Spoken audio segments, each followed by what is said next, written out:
Alrighty, y'all, now that I've got my tuna, shrimp, and surimi crab onto my sushi rice and seaweed paper here, I am just going to break these up just a little bit.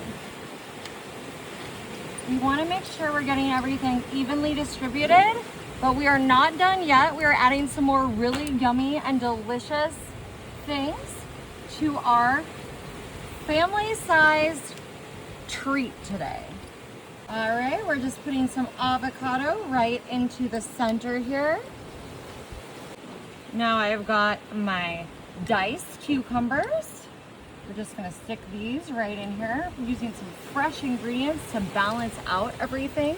Delicious. We're gonna use a little bit of our squeeze mayonnaise on the entire thing. Want to make sure we're covering all of our ingredients. Some sriracha for flavor.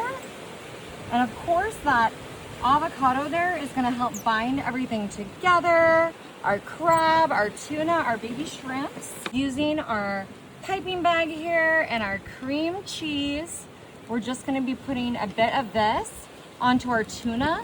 Of course you can just use mayo if you prefer. All right guys. Perfect. I'm just gonna close the lid on our hamabichi. We're gonna let this cook on a low temperature for 5 minutes just to get that rice nice and crispy. Alrighty guys, we just let this cook for 5 minutes to cook that rice. Now we are gonna begin our process. I'm using my large hamabichi flipper here.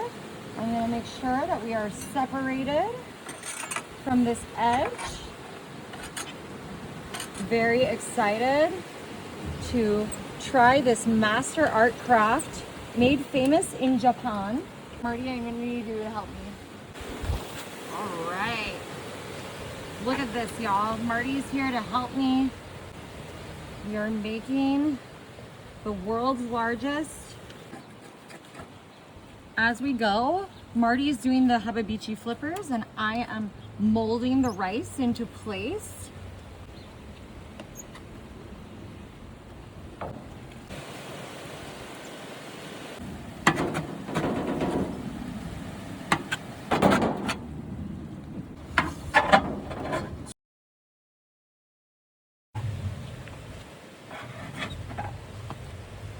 All right, y'all, we've got it formed.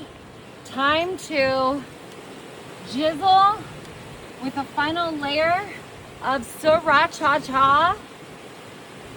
Yummy. And now I do have my furbukake, and we're just gonna give a beautiful dose of this right on top. Look at that. Absolutely gorgeous. World's largest sushi roll!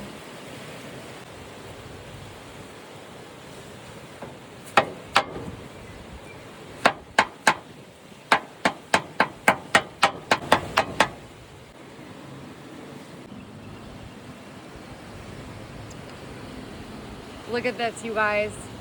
World record, world's largest sushi roll, California roll.